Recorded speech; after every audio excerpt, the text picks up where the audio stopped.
Life. It could have been worse.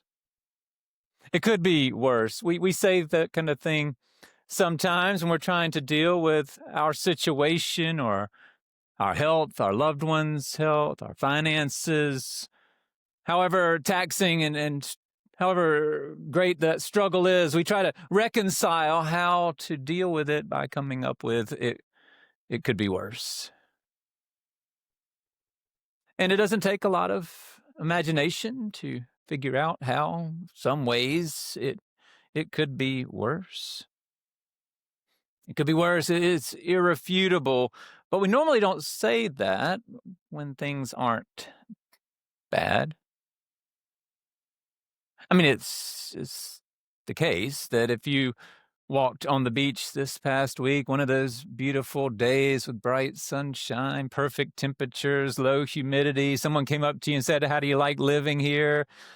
You could have said, "It could be worse." And they'd understand. And you'd be right. There's so much that we can celebrate about where we get to live. But normally it's not during a pleasant time that we remind ourselves it could be worse. Usually we say that when we are distraught by health, relationship, finance, some kind of situation that's not how we would want it to be. That's when we say it could be worse. It also might be when we don't want to imagine how it could be. If you're one of those, though, who wants to imagine it, one who wants to think about how things might be worse, I have a book for you. It's not Job.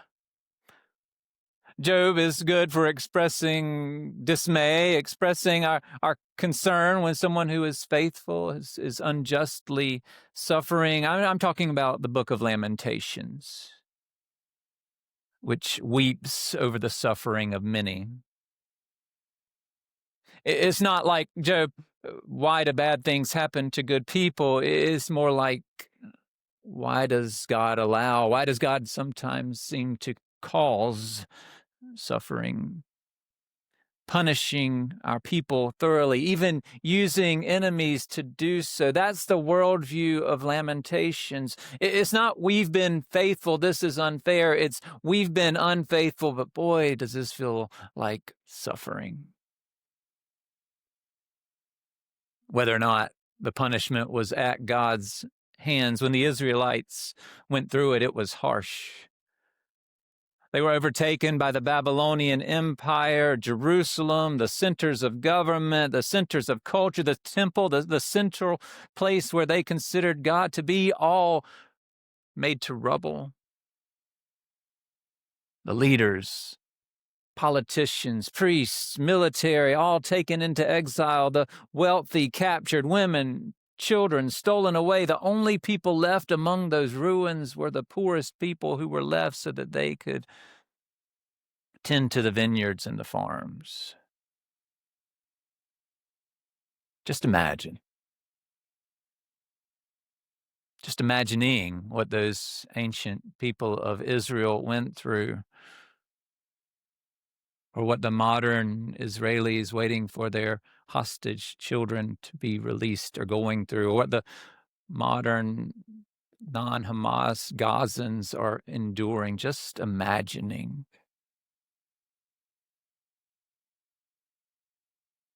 It will cause you to weep, to lament.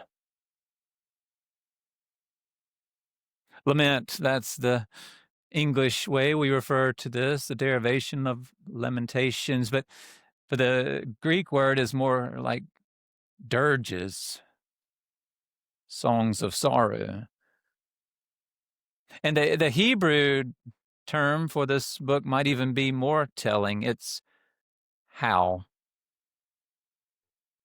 How. Which is the first word of 3 of the 5 chapters, 3 of the 5 dirges in this book. How, as in, how could this be? How, as in, how long will this be? What they actually say in those verses is, how lonely sits the city that once was full of people. How like a widow she has become. How the Lord in his anger has humiliated daughter Zion. How the gold has grown dim. How the pure gold is changed. The place we love was once vibrant, filled with music and good restaurants and beautiful nature, and now destroyed and desolate. We'd grieve the emptiness and rubble that remained. If our sanctuary was adorned with gold and then someone came and ripped it down as a spoil of war and destroyed this place we love, we'd see gold differently. If our people suffered, so we'd say things like, my eyes are spent with weeping. My stomach churns. My bile is poured out on the ground because of the destruction of my people, because infants and babes faint in the streets of the city. They cry to their mothers, where is bread and wine, as they faint like the wounded in the streets of the city, as their life is poured out on their mothers' chests. I don't know if we could say it could be worse if we were living through that. Which is why it's remarkable that the author says, in essence, it will get better. Here's how he says it. The thought of my affliction and my homelessness is wormwood and gall. My soul continually thinks of it and is bowed down within me. But this I call to mind, and therefore I have hope. The steadfast love of the Lord never ceases. His mercies never come to an end. They are new every morning. Great is your faithfulness. The Lord is my portion, says my soul. Therefore I will hope in him. It's the word of God for the people of God. Thanks be to God. In the worst moments of his life, worse than anything he could have imagined happening to him or to his people, when he was at a depth too low to say it could be worse, the writer of Lamentations was able to believe that it will get better. That's admirable. A good model. Faithful. Also complicated. Complicated because he does not stay on a trajectory of praise throughout the rest of the book. He weeps again and again because grief is complicated and enduring. We can believe completely that the steadfast love of the Lord never ceases, that his mercy never comes to an end, that God is fully faithful and still grieve. In fact, it's because we believe those things about God that we can grieve in earnest. We can put before God the fullness of who we are. If, however, we believe that God's love is contingent on our behavior with us when we say and do the things that please God, and withheld from us when we do not, we'll try to hide the depths of our feelings. If we believe that there's a limit to God's mercy, we will put on our best show to placate this God. If we believe that God's faithfulness is, to use a technically theological term, willy-nilly, then we will spend our time trying to live lives that would cause this capricious God to be in our favor for us instead of against us.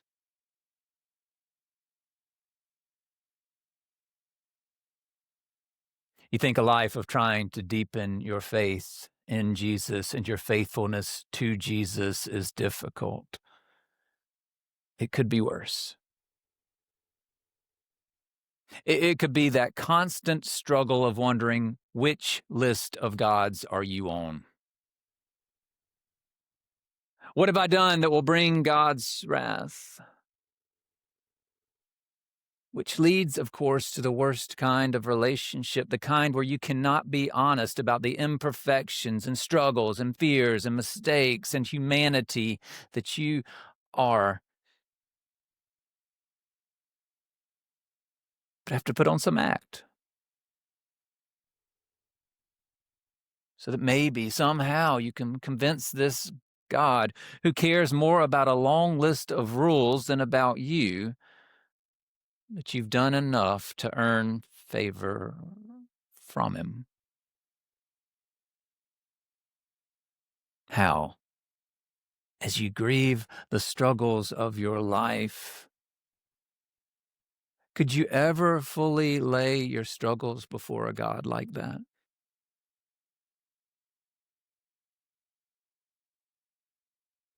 The author of Lamentations remembered who God truly is.